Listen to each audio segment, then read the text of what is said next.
Hello friends, welcome back to my channel. আশা করি সবাই ভালো আছো, আমিও ভালো আছি। তো বেচুর রিসেন্ট যে ব্লগটা এলো, লাস্ট যে ব্লগটা এলো, তো সেটাতে বেচু অনেক কথা ক্লিয়ারলি বললো এবং মন দিয়ে শুনলাম। মানে ভিডিওর লাস্ট 4 মিনিট বেচু অনেক কথা ক্লিয়ার করে দিল। আজকে বেচুর যে কথাগুলো শুনলাম, সেই কথাগুলো শুনে কিছু জিনিস পরিষ্কার হয়ে গেল। তো আমার কাছে কি পরিষ্কার হলো সেটা তো তোমাদের জানাতেই হবে। তো সেই জানানোর জন্যই এই ভিডিওটা, স্কিপ করো না। ছোট করে বলার চেষ্টা করছি, বলি তো ছোট করে, তারপর কি করে জানি না ভিডিওটা আবার বড় হয়ে যায়। যাই হোক, তারপরে আমি আবার সেটাকে স্পিড কমাই, এরকমই চলছে। যাই হোক, ওই জন্য এডিট করতে আমার একটু সময় লাগে। আচ্ছা, তো ভিডিওর মধ্যে চলে আসি। তো প্রথমেই যেটা দেখলাম সেটা হচ্ছে ঠাকুর ঘরের রেনোভেশন, সেটা হয়ে গেছে, কিন্তু ঠাকুর আনতে দ্বিধা দ্বন্দ্ব মন। তোমাদের এর আগের ভিডিওতেই আমি বলেছিলাম যে ওপরে ঠাকুর আনাতে বেচুর মার এবং বেচুর একটু সমস্যা হচ্ছে। তা কী সমস্যা সেটা নিয়ে আমি ডিটেলসের আগের ভিডিওতে বলেছি। এবার আমার মানসিকতার সঙ্গে ওদের সিদ্ধান্ত যে মিলে যাবে তা নয়, কিন্তু আমার যেন কোথাও না কোথাও এটা মনে হচ্ছে। কারণ দেখো, বেচু বলছে এবং তার সঙ্গে বলছে অনেক শখ করে ঠাকুরঘরটা বানিয়েছিলাম। একদম এটা বেচুর শখ ছিল না, এটা ছিল তার বউয়ের শখ। সেটাকে মায়ের শখ বলে চালিয়ে দেওয়ার চেষ্টা করছে। এখন উপায় নেই, সে বউয়ের শখ বলেও এখন লাভ নেই, কারণ বউ তো আর এই বাড়িতে ফিরত আসবে না। সে বেচু চাইছে না সেটা আলাদা কথা, বেচু চাইলেও আসতো না, ঠিক আছে। মানে পরবর্তী ক্ষেত্রে প্রথম একদম ফার্স্টে কী হতো সেটা আলাদা কথা, কিন্তু যখন এই মানে কি বলবো, লেবু চিপে চিপে তিতো হয়ে গেছে, তারপরে তো আর এই আলোচনা করে কোনো লাভ নেই। আর সম্ভাবনায় মানে যে কারোর বা যে অন্যায়গুলো করা হয়েছে তারপরে আর এগুলো মুখেও আনা যায় না। যাই হোক, তো সেই জায়গায় দাঁড়িয়ে এখন শখ ছিল, অমুক ছিল বলে বানিয়েছিল, এখন ভাবছে বানিয়েছিলাম কেন, এরমভাবে না করলেও হতো, তাই না? ঘর এত থাকতে ঠাকুর ঘর আলাদা করার কোনো প্রয়োজন ছিল না, কিন্তু ওই যে মানুষের একটা সকাল্লাভ থাকে। তো আমার মনে হয় এইসব ক্ষেত্রে তোমার ছাদের ওপর ঠাকুর ঘর না করে, বিশেষ করে ওটা তো গ্রাম্য পরিবেশ, গ্রামের মতনই, তো সেই ক্ষেত্রে যদি ওদের জমিতেই আলাদা করে কোনো ঠাকুরের মন্দির টাইপের করতো, তাহলে কিন্তু জিনিসটা আরও বেশি ভালো হতো। আমার তো তাই মনে হয়। মনে করো বাড়িতে ঢুকতেই ওই মুখে যদি কোনো ঠাকুর ঘর হতো, বা হলেরই কোনো একটা পোর্শনে ঠাকুরের মন্দির টাইপের সিংহাসন স্থাপন করতো, তাহলে কিন্তু সেটা দেখতেও ভালো হয় আর সুবিধাও হয় অনেক। আর বাড়িতে ঢোকা বেরোনো করার সময়ও কিন্তু তোমার ঠাকুরের দর্শন করাটা বেশ ভালো লাগে। মানে এই সিস্টেমটা আমার বেশ পছন্দের, আমি সেটা বলছি। তো সেই ক্ষেত্রে বেচুর যে এখন একটু সমস্যা হচ্ছে সেটা তো পরিষ্কার। তার সঙ্গে এটাও বললো যে যখন এগুলো এটা করেছিলাম, ঠাকুর ঘরটার আইডিয়া বা ঠাকুর ঘরটা হয়েছিল, তখন পয়সার অভাব ছিল না, ঠিক আছে। পয়েন্টস টু বি নোটেড, তাই না? ওরকমই বলতে হয়।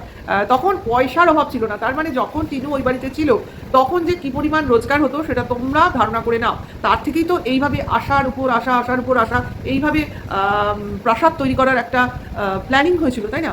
তো সেই জায়গা থেকে আজকে ভাবতে বসেছে যে যখন এটা ভেবেছিলাম তখন কত রোজগার ছিল, আর এখন যখন এটা তৈরি হয়ে ঠাকুর প্রতিষ্ঠা করার সময় আসছে তখন ভাড়ারের টান পড়েছে। টানই তো পড়েছে, তার জন্যই ভাবতে বসেছে যে আজকে পুজো করবে না কাল পুজো করবে, নাকি কি করবে, এর আয়োজন কিভাবে করবে, কতজন লোক ডাকবে, কিভাবে লোক ডাকবে। ওর তো হরিনাম সংকীর্তন একটা লেগেই থাকে, তো সেই রকম গানের আসর বসাবে কিনা, তাদের একটা আয়োজন আছে। যাই হোক, একটা তো কিছু আছে খরচ খরচা, তো সেই জায়গা থেকেও কিন্তু মনের মধ্যে এখন হিসাব কষতে হচ্ছে, আগে যেটা 1.5-2 বছর আগে কষতে হতোই না। তো দেখো ভাই, এটাই হলো পস্তানো। তুমি তোমার কর্মফল অবিলম্বেই পাবে। হ্যাঁ, আজকে তুমি কর্ম করে ভেবো না যে পরজন্মে গিয়ে তুমি তার ফল পাবে বা সঙ্গে গিয়ে ফল পাবে, সেই জিনিসটা এখন আর নেই। প্রতিটা লোক বুঝতে পারছে যে যেমন কর্ম তেমন ফল, এবং হাতে নাতে সেই কর্মফল পাওয়া যায় এবং পাচ্ছে, লোক চোখে দেখতে পাচ্ছে। যে আজকে মানে সেই পরীক্ষার রেজাল্টের মতো, প্রতি ক্লাসে যেরকম পরীক্ষা দিই তার মাসখানেকের মধ্যে রেজাল্ট বেরিয়ে যায়, আজকাল কর্মের ফলটাও এত তাড়াতাড়ি লোক হাতে নাতে পেয়ে যাচ্ছে। তো সেই জায়গায় দেখো, আজকে এই যে পস্তাচ্ছে বেচু, এটাই তো কর্মফল, এটাই তো অপরাধ বোধ, এটাই তো মানে ভেতরকে কুড়ে কুড়ে খাওয়া, তাই না? তো সেই জায়গা থেকে আজকে সত্যিকারের বেচুকে দেখছি আর ভাবছি যে সেই সময়টা এত তাড়াতাড়ি এসে গেল, যে বেচু ভাবতে বসছে যে কাল কি ছিলাম, আজ কি হলাম, আর ভবিষ্যতেই বা কী হবো, তাই না? তো যাই হোক, সেই চিন্তাটা বেচুর ভেতরে প্রবেশ করেছে, অনেকদিন ধরেই করেছে, এখন আরও বেশি করে করেছে, তাই না? এটাই হয়েছে ব্যাপার। এইবার চলে আসি তার পাতানো দিদির প্রসঙ্গ, যেখানে সে লাস্টের 4 মিনিট বলতে বসেছে যে তার দর্শকদের ধন্যবাদ জানাচ্ছে যে তারা তার অনুরোধটা লিখেছে। অর্থাৎ সে দর্শকদের বলেছিল যে তোমরা আমাকে এইভাবে রিকোয়েস্ট করো না, যাতে আমি আর এই সম্পর্কে পুনরায় না জড়াই, কারণ আমি এর জন্য অনেক নিন্দা মন্দ অপবাদ গায়ে মেখেছি, সেই জায়গায় আর আমি যেতে চাই না। যে ব্যাপারটা থেকে আমি দূরে সরে এসেছি সেই ব্যাপারটা থেকে আমি দূরেই থাকতে চাই। তো এই অনুরোধটা দর্শকের কাছে করেছিল, হয়তো বা আমার কমেন্টস বক্সে যাওয়া হয়নি, অনেক দর্শকই সেটা অ্যাপ্রিসিয়েট করেছে, হয়তো বলছি, কারণ আমি দেখিনি। ওর কথাবার্তা শুনে আমার এটা মনে হলো। তাহলে আজকে যেটা এটা পরিষ্কার যে কিমার গায়ে যে কালিমাটা লেপে রয়েছে তার জন্মসূত্র থেকে, মানে ও যেটা নিজে রটিয়েছে, তো সেই গল্পটাই বা সেই ঘটনাটাই বা সেই ইনসিডেন্টটাই এদের সম্পর্কেও ফাটল ধরিয়েছে হয়তো বা। কারণ প্রত্যেকেই বলতো যে এর ছায়া যেখানে পড়বে সেই সংসার চূর্ণ বিচূর্ণ হয়ে যাবে, এর বদনাম ওর সংসারে ঢুকে ওর সংসারটাকেও ছাড়খাড় করে দেবে, এরকম অনেক কথা আমরা শুনেছিলাম। তো সেই জায়গা থেকে আজকে বোঝা যাচ্ছে যে এই বদনামগুলো একটু একটু করে বেচুদের মনেও স্থান পাচ্ছিল ফুল ফ্যামিলির মধ্যে। যতই আমার দিদি, আমার কাকু, আমার বাপের বাড়ি এরকম করে আমাদের সামনে প্রতিটা ইনসিডেন্ট চলে আসুক না কেন, এদের ভেতরেও কিন্তু ঝড় চলছিল। অর্থাৎ এদের ভেতরের ব্যবহারে প্রকাশ পাচ্ছিল একে অপরের প্রতি ব্রিটিশরা, তার থেকেই এই সেপারেশন মনে হচ্ছে কোথাও না কোথাও। কারণ কিমার মুখেও আমরা শুনেছিলাম যে আমার জন্ম পরিচয়টাই কি কাল হলো, পেছন থেকে কি সবাই এটাই বলছে যে ওর সঙ্গে মিশিস না, ওর সঙ্গে মিশলে সম্মান থাকে না, ওর সঙ্গে থাকলে প্রেস্টিজ নিয়ে চলা যায় না। তার মানে এই কথাগুলো কি বেচুদের উদ্দেশ্যেই বলেছিল কিমা? জানি না কোথা থেকে কি হচ্ছে, তবে মনে হচ্ছে কিছু না কিছু তো বটেই। এই কথাগুলো এমনি এমনি তখন ওয়াইটিতে সবার মুখে, কিমার মুখে, সবার মুখে এসে পড়েনি, কাজে এটাও একটা হয়তো সূত্র। এইবার দেখো আরেকটা কারণও হতে পারে, যেভাবে শিউ এসেছিল বেচুর লাইফে, সে যে কারণেই হোক কোনো একটা কাণ্ড ঘটাতে এসেছিল, তো সেই সময়কার তারও কিছু আপত্তি ছিল এই কিমার ওদের বাড়িতে যাওয়ার ব্যাপারে, ওদের সঙ্গে সম্পর্ক রাখার ব্যাপারে। তাহলে এই শিউ কি বেচুর লাইফের কোনো প্রাইভেট ইনসিডেন্ট? কারণ এটা বলার সঙ্গে সঙ্গে বেচুকে এটাও বলতে শুনলাম, আমার প্রাইভেট কিছু কথা আছে যেগুলো আমি পাবলিক করতে চাই না, আমারও তো কিছু প্রাইভেসি আছে। তো প্রাইভেট ম্যাটার, ভেতরের গল্প বলতে কি হিউও সেখানে স্থান পাচ্ছে? বিশেষ করে যাকে এখন ওয়াইটিতে দেখা যাচ্ছে না, যার ভিডিও আসছে না, যার চ্যানেলটা নাকি গ্রো করতে সে এসেছিল তার প্রিয় বন্ধুর মাধ্যমে, যে বন্ধু তাকে সাহায্য করছিল, তাহলে সেই সাহায্যের হাত কি এখন পুরোপুরি ছাড়াছাড়ি হয়ে গেল, নাকি সাহায্যের হাত এখন নিজের হাতের মধ্যে এসে গেল? কোনটা? কোনো খবরই আমাদের কাছে সেভাবে আসছে না, এটা তো তোমরা টের পাচ্ছ। তো এই খবর না আসার কারণটা কি? কারণটা হচ্ছে এই কিমা। এইবার বলি তোমাদের, এই যে কিছুদিন ধরেই তোমরা দেখছো তো অনেক ঘটনাই ওয়াইটিতে ঘটছে, তো সেখানে আমরা প্রতিটা ঘটনা মানে যেটা তোমার ট্রেন্ডিং থাকে সেই টপিকে যখনই কন্ট্রোভার্সি করি তখনই কিন্তু আমাদের ঢ্যাঁড়স সবসময় আগে ভাগে সব তথ্য পরিবেশন করেছে। দেখেছো কি দেখোনি? একদম দেখেছো। কারণ টিনুকে নিয়ে যখন জোর কদমে কন্ট্রোভার্সি হয়েছে ফ্ল্যাট কাণ্ড নিয়ে, বিভিন্ন সেই সমস্ত ফ্ল্যাটের অ্যাড্রেস থেকে শুরু করে কি আছে তার ইনোভেশন, ডেকোরেশন, এভরিথিং এই ঢ্যাঁড়সের দ্বারাই কিন্তু পুরোপুরি বাইরে চলে এসছে, ঠিক আছে? তো সেক্ষেত্রে ঢ্যাঁড়স কি এদেশে ঘোরাফেরা করেছেন? না, অবভিয়াসলি সিআইডি বাহিনী। তো সেই সিআইডি বাহিনীর যে হোতা মানে ঢ্যাঁড়সকে যে সরবরাহ করেছে এখন তো পরিষ্কার সেটা হলো স্বয়ং ফোকলা, সেই কিনা সমস্ত কিছু অন্য কারোর নাম দিয়ে ঢ্যাঁড়সের হাতে পাঠাতো এবং তোমার অলক্ষ্যে পিছন থেকে টিনার নামে কন্ট্রোভার্সি চালাতো। এখন তো বোঝাই যাচ্ছে, ঠিক আছে?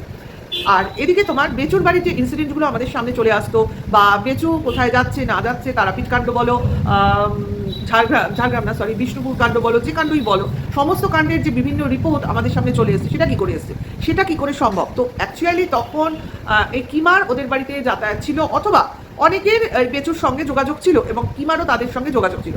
অর্থাৎ ভেতরে কেউ না কেউ একজন মিডলম্যান ছিল যে কিনা এই সমস্ত খবর জানতো এবং যে কিনা ঢ্যাঁড়সকে সমস্ত খবর পাঠাতো, ঠিক আছে?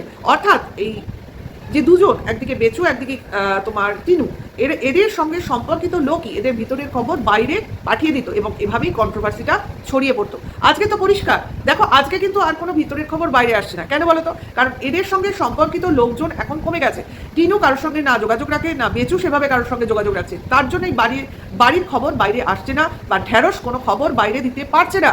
এই যে তোমার মনে করো বর বেচুনির যে বিভিন্ন খবর, এতদিনে তো ঢ্যাঁড়সে ওর অ্যাড্রেস সমেত ডিকশনারির খবর, ভেতরের খবর, সমস্ত খবর দিয়ে দেওয়ার কথা, কিন্তু কেন আসছে না?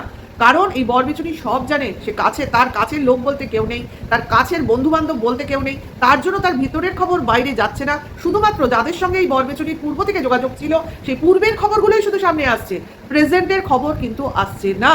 কাজে এই যে যত বেশি তুমি যোগাযোগ রাখবে তত তোমার প্রাইভেসি বাইরে বিক্রি হবে, সোজা কথা। হ্যাঁ, এইবার যদি তুমি যোগাযোগ না রাখো তাহলে তোমার খবর কে দেবে, কে পাবে, আর কেই বা ছড়াবে? তো এক্স্যাক্টলি এই কারণগুলোর জন্যই আজকে বেচু কারোর সাথে যোগাযোগ রাখতে চাইছে না। এই যে নিজের বাড়িতে গোষ্ঠীশুদ্ধ কন্ট্রোভার্সি ক্রিয়েটারদের ইনভাইট করে খাওয়ানো, পিকনিক করা, গল্প গুজব, এগুলোই তো কাল হয়েছে বেচু। এইগুলো যত করেছে তত ওর ভরাডুবি বেড়েছে, কমেনি, উল্টে বেড়েছে। কারণ দেখো, ও চেয়েছিল কন্ট্রোভার্সি ক্রিয়েটারদের হাতে রাখতে, যাতে ওর পক্ষে সবাই বলে। এটা তো সম্ভব নয়। যখন ও নিজে নেগেটিভিটি দেখাচ্ছে তখনও এই ক্রিয়েটারগুলোই শুধুমাত্র বেচুর বাড়ির নুন খেয়েছে বলে ওই খারাপ জিনিসগুলোরও গুণগান গাইবে, এইটা মানে ভাবাটা তো তোমার জাস্টিফাইড নয়। তো এটাই বেচু ভেবে নিয়েছিল যে আমি এদের হাতে রাখি, তাহলে আমি যাই করি এরা আমাকে কিছু বলবে না, ঠিক আছে? তো সেই জায়গায় দাঁড়িয়ে আজকে বেচু দেখছে, ভাই আমি এদের জন্য এত করলাম, আমার ফুটেজ দিলাম, আমার বাড়ির নুন খাওয়ালাম, আর এরা কিনা আজকে আমি কোনো এক গার্লফ্রেন্ডের সঙ্গে কি করলাম, ঘুরলাম ফিরলাম, সেটাকে কেউ সহ্য করতে পারছে না, আর আমারই ক্যারিকেচার করতে বসে যাচ্ছে না, তাহলে তার এদেরকে খাইয়ে লাভ নেই, এদের এন্টারটেন করেই লাভ নেই, কাজেই এদের হাঁটাও। অর্থাৎ তার ফলে বেচু ভাবতে বসেছে, ভাই আমার আর কাউকে দরকার নেই, আমি একা আছি, একা থাকবো, একার মতো বাঁচবো। তো সেই জায়গা থেকেই কিন্তু আজকের এই স্বগোক্তি বা স্বীকারোক্তি যাই বলো না কেন, ভাই আমি আর কারোর সাথে যোগাযোগ করতে চাইছি না, আমি যেরম আছি সেরম থাকো, তোমরা আমাকে এরম উপরোধ করো না, যাতে আমি আর না কোনো গণ্ডগোলে জড়াতে পারি। এটাই কিন্তু বেচু অলোককে বলতে চাইছে। সে বলছে তোমরা আমাকে এত বেশি উপরোধ করলে হয়তো বা আমি আবার তার সঙ্গে যোগাযোগ করতাম, কিন্তু তার ফলে আবার আমার উপর নানান রকম ব্লেম এসে পড়তো, আবার আমাকে নানান সেই সমস্যার সম্মুখীন হতো। তার থেকে ভাই এই বেশ ভালো আছে, এই গানটাই গাইতে চাইছে বেচু। যাই হোক, বেচুর বক্তব্য বুঝেছি এবং বুঝেছি বেচু ঠিক কী সমস্যা সম্মুখীন হয়েছিল আর কি সমস্যা থেকে এখন পালাতে চাইছে। যাই হোক, বেস্ট অফ লাক, দেখো কতদূর দৌড়াতে পারো। আপাতত কিমার হাত থেকে বাঁচলেও বাকি লোকজন এখনও বাকি আছে, কতদূর কে তোমাকে ছেড়ে দেয় আর কে আর ভবিষ্যতে কোনো কিছু ডিসক্লোজ করবে না এরকম টিনুর মতো, সেটাও কিন্তু ভাবলে ভুল। কারণ দেখো, এক ফোকলা এসে যেভাবে টিনুর 12টা বাজাতে চেষ্টা করলো, যদিও পারলো না, উল্টে হাতছাড়া হয়ে গেল, সেই রকম বেচুর লাইফও যে পুরোটা সিকিউর আছে তা কিন্তু নয়।